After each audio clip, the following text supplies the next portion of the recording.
अहमदाबाद के नरेंद्र मोदी स्टेडियम में टॉस के बाद शुरू हुआ भारत और साउथ अफ्रीका के बीच टी20 विश्व कप के सुपर 8 का महामुकाबला।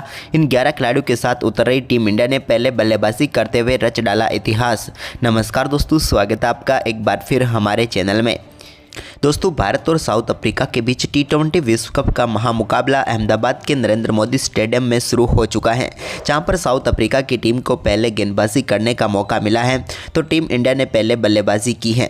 दोनों टीमों के परफॉर्मेंस की बात करें तो लाजवाब तरीके का परफॉर्मेंस करते हुए दोनों टीमें सुपर 8 में क्वालिफाई हुई थी। अजय टीमें हैं, लेकिन आज का मुकाबला घमासान मुकाबले की तरह देखा जा सकता है, क्योंकि भारतीय टीम ने टॉस जीतकर पहले बल्लेबाजी करते हुए रनों का पहाड़ खड़ा कर दिया है। तो दोस्तों, आपको इस मुकाबले का पूरा लाइव वीडियो तो इस वीडियो में बताएंगे, लेकिन उससे पहले आपने अभी तक हमारे इस चैनल को सब्सक्राइब नहीं किया तो चैनल को सब्सक्राइब कर दें, और आप भी चाहते हैं टीम इंडिया इस मुकाबले में साउथ अफ्रीका को करारी शिकस्त दे तो इस वीडियो को एक लाइक जरूर कर दें। तो चलिए दोस्तों, जानते हैं आज के इस मुकाबले के बारे में कि किस प्रकार का परफॉर्मेंस हो रहा है।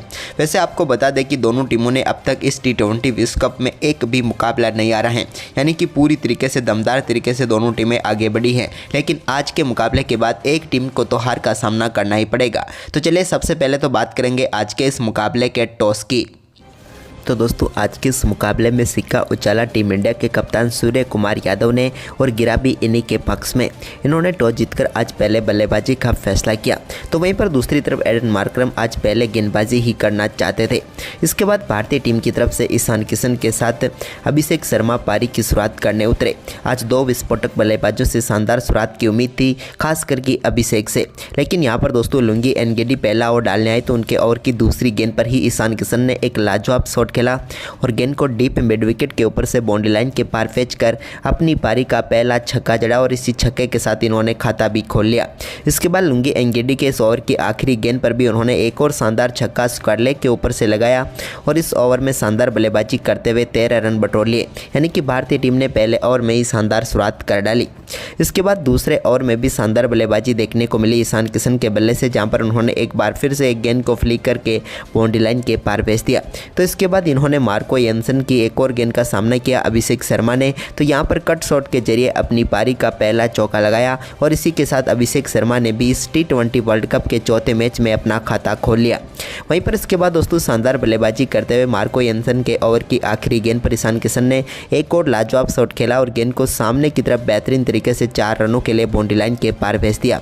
कमाल चौका यहाँ पर देखने को मिला ईशान किशन के बल्ले से।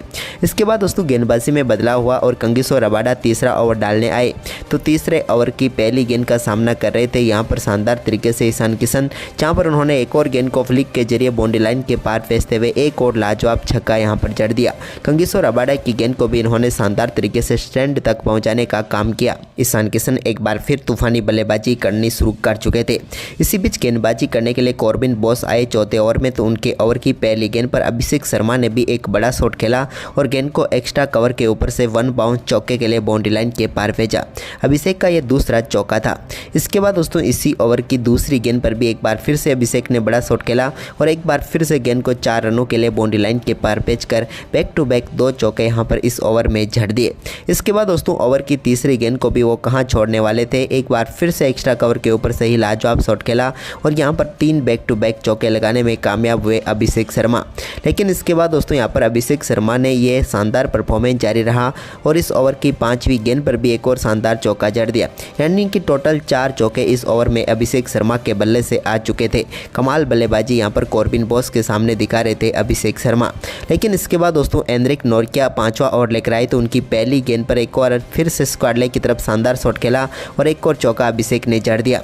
लेकिन इसी ओवर में उनके बल्ले से दूसरी गेंद पर एक और लाजवाब शॉट देखने को मिला और अपनी पारी का पहला छक्का यहाँ पर जड़ दिया अभिषेक शर्मा ने। एक्स्ट्रा कवर के ऊपर से नोरकिया की गेंद को स्टैंड तक पहुँचाने का काम किया। भारतीय टीम 5वें ओवर में ही 50 रनों के पार पहुंच चुकी थी।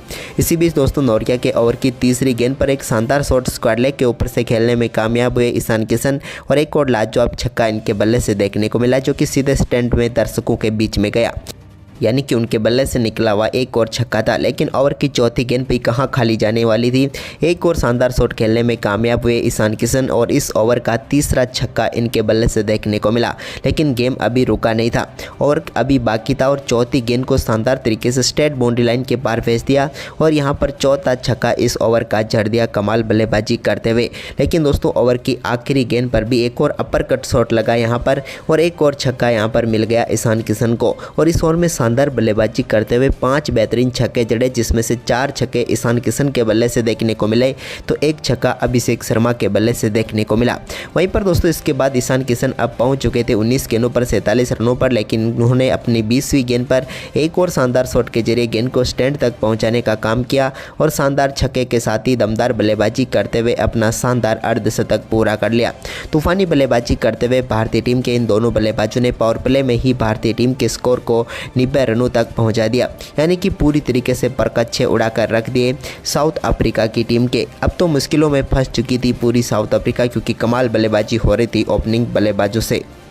वहीं पर इसके बाद दोस्तों शानदार बल्लेबाजी करते हुए कॉर्बिन बॉस की एक और गेंद को बड़े शॉट में तब्दील किया और एक लाजवाब छक्का फिर से देखने को मिला अभिषेक के बल्ले से, जब उन्होंने गेंद को स्टैंड तक पहुंचाने का काम किया। लेकिन इसी ओवर में शानदार वापसी करने में कामयाब हुए और 7वें ओवर में भारतीय टीम को पहला झटका दे दिया, जब एक और बड़ा शॉट खेलने के लिए गए अभिषेक, लेकिन गेंद इस बार सीधे पहुँच गई विकेट कीपर के हाथों में, जहाँ पर शानदार कैच पकड़ने में कामयाब हुए क्विंटन डी कॉक और समाप्त हुई यहाँ पर अभिषेक शर्मा की पारी। वैसे तो पूरी तरीके से सेट हो चुके थे और कमाल बल्लेबाजी कर रहे थे, लेकिन एक खराब शॉट ने यहां पर इनका विकेट झटका लिया। अभिषेक शर्मा की हम बात करें तो इस मुकाबले में 43 रनों की पारी खेलकर वो पेविलियन लौटे। इसके बाद दोस्तों यहां पर तिलक वर्मा उतरे क्रीज पर, तो इन्होंने आते ही यहां पर पहली गेंद पर शानदार चौके के साथ अपनी पारी का बेहतरीन आगाज किया, एक्स्ट्रा कवर के ऊपर से गेंद को बाउंड्री लाइन के पार भेज दिया। इसके बाद इसी ओवर में इनके बल्ले से एक और शानदार शॉट देखने को मिला, जहाँ पर गेंद को इन्होंने शानदार तरीके से गैप में डाला और एक शानदार चौका फिर से इन्होंने जड़ दिया। इसके बाद तिलक वर्मा के बल्ले से पहला छक्का केशव महाराज की गेंद पर देखने को मिला, जब इन्होंने शानदार तरीके से गेंद को खड़े खड़े स्टैंड तक पहुंचाने का काम किया और एक और लाजवाब छक्का स्ट्रेट बाउंड्री लाइन के पार भेज दिया और यहां पर शानदार तरीके से आज आते ही तेजी से रन बनाने शुरू कर दिए तिलक वर्मा ने। इसके बाद एक रिवर्स स्वीप शॉट भी इनके बल्ले से देखने को मिला, जब गेंद को एक बार फिर से स्क्वायर लेग की तरफ बाउंड्री लाइन के पार भेजा कमाल रिवर्स स्वीप शॉट के जरिए। तिलक वर्मा आज कुछ अलग ही अंदाज में यहाँ पर पारी खेलते हुए नजर आ रहे थे। इसी बीच दोस्तों यहाँ पर शानदार बल्लेबाजी करते हुए ईशान किशन ने एनरिक नोरकिया की एक और गेंद को स्टैंड तक पहुँचाने का काम किया, जब इनके बल्ले से गेंद सीधे गोली की रफ्तार से जहाँ पहुँची दर्शक दीर्घा में और एक और शानदार छक्का इन्हें मिल गया। लेकिन इसके बाद दोस्तों यहाँ पर गेंदबाजी में बदलाव हुआ। लुंगी एनगिडी गेंदबाजी करने आए तो उनके सामने एक और बड़ा शॉट खेलने के लिए गए ईशान किशन, लेकिन इस बार कामयाब नहीं हुए और यहाँ पर लुंगी एनगिडी ने ईशान किशन के रूप में बड़ी सफलता दिला दी। शानदार बल्लेबाजी करते हुए 67 रनों की पारी खेलकर पेविलियन लौटे ईशान किशन। तो वहीं पर इसके बाद दोस्तों तिलक वर्मा ने जॉर्ज लिंडे की एक और गेंद को बड़े शॉट में तब्दील किया और एक और लाजवाब छक्का इनके बल्ले से देखने को मिला, जब इन्होंने एक बार फिर से गेंद को लॉन्ग ऑन के ऊपर से स्टैंड में पहुंचाने का काम किया। अब भारतीय टीम का स्कोर 150 रनों तक पहुंच गया था 12 ओवर की समाप्ति के बाद। इसके बाद सूर्य कुमार यादव ने भी एनरिक नोरकिया की एक और गेंद को शानदार तरीके से स्क्वायर लेग के ऊपर से भेजा और एक और शानदार छक्का इनके बल्ले से भी देखने को मिला। तो वहीं पर इसके बाद तिलक ने दूसरे छोर पर शानदार परफॉर्मेंस जारी रखा और इन्होंने एनरिक नोरकिया के इसी ओवर की 5वीं गेंद पर भी एक और गेंद को बड़े शॉट में तब्दील करते हुए लॉन्ग ऑफ के ऊपर से एक और शानदार छक्का यहां पर जमा डाला। आक्रामक खेल टीम इंडिया का लगातार जारी था। इसी बीच यहाँ पर एडन मार्करम खुद गेंदबाजी करने आए तो उनके सामने सूर्य कुमार यादव थे, जिन्होंने एक और गेंद को बड़े शॉट में तब्दील किया और एक बार फिर से गेंद को बाउंड्री लाइन के पार भेजा 6 रनों के लिए। ये भी कमाल शॉट देखने को मिला यहाँ पर। इसके बाद तो दोस्तों एडन मार्करम के इस ओवर की 5वीं गेंद पर भी एक और शानदार शॉट खेला और गेंद को फिर से गैप में डाला। सूर्य कुमार यादव ने फ्लिक के जरिए एक और कमाल का चौका यहाँ पर जड़ दिया। लेकिन इसके बाद दोस्तों तिलक वर्मा शानदार बल्लेबाजी कर रहे थे, लेकिन मार्को येंसन ने आखिरकार उनको पेविलियन भेज दिया। गेंद उनके पैड पर लगकर सीधे स्टंप पर जा लगी और बोल्ड आउट होकर पेविलियन लौटे तिलक वर्मा। शानदार बल्लेबाजी कर रहे थे, इस मुकाबले में थोड़े आक्रामक भी दिख रहे थे और इस मुकाबले में मात्र 19 गेंदों पर 45 रनों की पारी खेलकर वो पेविलियन लौट गए और भारतीय टीम को एक और झटका लगा। इसके बाद दोस्तों यहाँ पर एक और शानदार शॉट सूर्य कुमार यादव ने खेला और फिर से गेंद को इन्होंने स्क्वायर लेग के ऊपर से ही स्टैंड में पहुँचाने का काम किया। अपना फेवरेट शॉट यहाँ पर जारी रखा सूर्य कुमार यादव ने। इसके बाद तो दोस्तों इनके बल्ले से एक और लाजवाब शॉट देखने को मिला, जहां पर गेंद को इन्होंने फिर से स्टैंड तक पहुंचाने का काम किया और अपनी पारी का एक और लाजवाब छक्का सूर्य कुमार यादव ने जड़ दिया। भारतीय टीम अब तूफान की तरह आगे बढ़ रही थी इस मुकाबले में। इसके बाद दोस्तों नए बल्लेबाज शिवम दुबे ने भी खड़े खड़े एक बड़ा शॉट खेला और गेंद को सीधे स्टैंड तक पहुंचाने का काम किया और पूरा स्टेडियम झूम उठा इनके छक्के से। लेकिन इसकी अगली गेंद पर इन्होंने एक बार फिर से बड़ा शॉट खेला और एक बार फिर से गेंद को स्टैंड तक पहुंचाया, लेकिन इस बार स्ट्रेट बाउंड्री लाइन के पार। और बैक टू बैक 2 गेंदों पर 2 लाजवाब छक्के यहां पर शिवम दुबे के बल्ले से देखने को मिले और भारतीय टीम के स्कोर को तेजी से 200 की तरफ आगे बढ़ा दिया। वहीं पर इसके बाद सूर्य कुमार यादव ने भी एक और शानदार शॉट के जरिए गेंद को फिर से बाउंड्री लाइन के पार भेज दिया और कमाल परफॉर्मेंस करते हुए एक और लाजवाब चौका यहां पर एक्स्ट्रा कवर के ऊपर से इन्होंने भी लगा दिया। भारतीय टीम का स्कोर अब 200 रनों तक पहुंच गया था, लेकिन अभी भी 4 ओवर का गेम और बचा हुआ था। इसी बीच सूर्य कुमार यादव ने एक और शानदार शॉट के जरिए गेंद को फिर से बाउंड्री लाइन के पार भेजने का काम किया और एक और कमाल का चौका इनके बल्ले से देखने को मिला।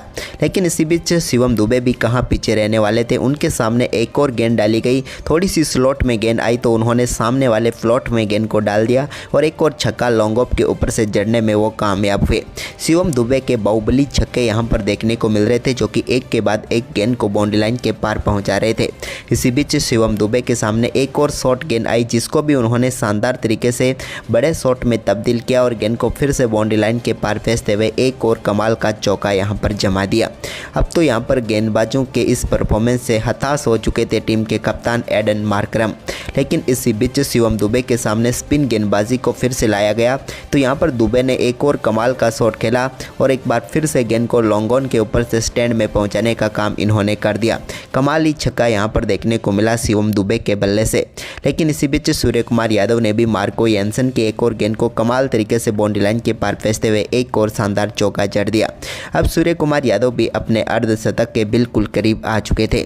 इसी बीच उनके बल्ले से एक और शानदार शॉट निकला लुंगी एनगडी की गेंद पर, जिसको उन्होंने शानदार तरीके से स्क्वायर लेग के ऊपर से खेलकर शानदार तरीके का शॉट खेला और गेंद को स्टैंड में पहुंचाने का काम किया और इसी शानदार छक्के के साथ ही वो अब 49 रनों पर पहुंच चुके थे।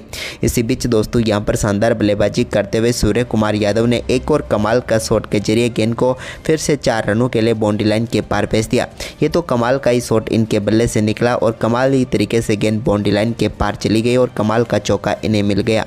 इसी शानदार चौके के साथ ही शानदार बल्लेबाजी करते हुए सूर्य कुमार यादव ने भी अपना शानदार अर्धशतक पूरा कर लिया। मात्र 21 गेंदों पर इन्होंने अपना अर्धशतक पूरा किया और कमाल बल्लेबाजी करके दिखाई। लेकिन अर्धशतक के बाद इनकी पारी ज़्यादा लंबी नहीं हो पाई और गेंद को इन्होंने एक बार फिर से स्क्वायर लेग के ऊपर से खेलना चाहते थे, लेकिन गेंद चली गई मिड विकेट की तरफ और यहाँ पर सूर्य कुमार यादव की पारी समाप्त हुई। अच्छी बल्लेबाजी जरूर की, लेकिन यहाँ पर अहम टाइम पर अपना विकेट गंवा दिया। लेकिन इसके बाद हार्दिक पांड्या आखिरी 2 ओवर के लिए बल्लेबाजी करने आए तो उन्होंने आते ही एक बड़े शॉट के साथ अपनी पारी का आगाज किया, जहां पर गेंद को सामने की तरफ 6 रनों के लिए बाउंड्री लाइन के पार भेजते हुए नो लुक शॉट इन्होंने खेलकर दिखा दिया। इसके बाद दोस्तों एक और बड़ा शॉट इनके बल्ले से फिर से देखने को मिला, लेकिन इस बार गेंद को स्क्वायर लेग की तरफ बाउंड्री लाइन के पार इन्होंने भेज दिया। एक और कमाल का चौका फिर से इनके बल्ले से देखने को मिला और बैक टू बैक शानदार शॉट यहाँ पर देखे। इसके बाद हार्दिक पांड्या ने आखिरी ओवर में भी यहाँ पर कमाल का शॉट खेलते हुए एक और गेंद को बाउंड्री लाइन के पार भेजा और एक शानदार चौका यहां पर जमा दिया। इस बार इन्होंने कंगिसो रबाडा की गेंद को बाउंड्री लाइन के पार भेजा। कमाल बल्लेबाजी कंगिसो रबाडा के सामने करके दिखाई यहाँ पर और इस ओवर में 3 गेंदों पर 3 लगातार चौके हार्दिक पांड्या ने जड़ दिए और शिवम दुबे के साथ मिलकर इस मुकाबले को बेहतरीन तरीके से इन्होंने फिनिश किया और भारतीय टीम ने कमाली तरीके का परफॉर्मेंस करके दिखाया। अब इस मुकाबले की आखिरी गेंद आनी बाकी थी और भारतीय टीम का स्कोर 246 रनों तक पहुँच गया था, लेकिन आखिरी गेंद का सामना कर रहे हार्दिक ने एक और गेंद को बड़े शॉट में तब्दील किया और सामने की तरफ फिर से 4 रनों के लिए गेंद को बाउंड्री लाइन के पार भेजते हुए भारतीय टीम ने निर्धारित 20 ओवर में 250 रन का स्कोर खड़ा कर दिया। पाकिस्तान की टीम को करारा झटका भी लग चुका है तो भारतीय टीम को बड़ी खुशखबरी मिली। हम आपको पूरी पॉइंट टेबल इस वीडियो में बताएंगे, लेकिन दोस्तों उससे पहले आप भी चाहते हैं कि टीम इंडिया इस बार T20 विश्व कप को फिर से अपने नाम करे तो इस वीडियो को एक लाइक जरूर कर दें और साथ ही चैनल पर पहली बार विजिट किया है तो चैनल को सब्सक्राइब करके बेल आइकन जरूर दबा लें। तो दोस्तों आज के इस मुकाबले के बाद पाकिस्तान और न्यूजीलैंड की टीम को बराबर झटका लगा है, क्योंकि अब इन टीमों को अपने बचे हुए दोनों मुकाबले जीतने होंगे, तभी ये टीमें आगे जा सकेगी। फिलहाल पाकिस्तान की टीम नंबर 1 पर है तो नंबर 2 पर न्यूजीलैंड की टीम है। एक मुकाबला खेला है, एक मुकाबला इनका अनिर्णायक रहा है। पॉइंट भी इनको एक मिला है, नेट रन रेट पर कोई फ़र्क नहीं पड़ा है। लेकिन अब बचे हुए एक मुकाबले इनके इंग्लैंड और श्रीलंका के सामने हैं, यानी कि दोनों टीमों को अपने दोनों मुकाबले जीतने होंगे। इसके अलावा एक मुकाबला हारने के बाद भी ये टीमें प्लेऑफ में पहुंच सकती है, सेमीफाइनल में, लेकिन वहां पर इन्हें संघर्ष करना पड़ेगा। बाकी टीमों के निर्णय के ऊपर भी निर्भर करना पड़ेगा। यानी कि फिलहाल देखा जाए तो पाकिस्तान न्यूजीलैंड की टीम को आगे जाने के लिए इंग्लैंड और श्रीलंका दोनों टीमों को हराना होगा। यानी कि 2 में से 2 मुकाबले जीतने के बाद इनके 5 अंक होंगे, तभी ये टीमें आगे जा सकेगी। दूसरी तरफ दोस्तों हम भारतीय टीम के ग्रुप की हम बात करें तो वो ग्रुप अब खुला भी नहीं है। तो फिलहाल यहाँ पर देखा जाए तो सिर्फ एक मुकाबले के बाद पाकिस्तान और न्यूजीलैंड दोनों टीमों को करारा झटका लग चुका है। इंग्लैंड श्रीलंका को खुशखबरी मिल चुकी है। तो दोस्तों आपको क्या लगता है, इस ग्रुप में से कौन सी वो 2 टीमें जो सेमीफाइनल में जाएगी, हमें कमेंट करके ज़रूर बताएं।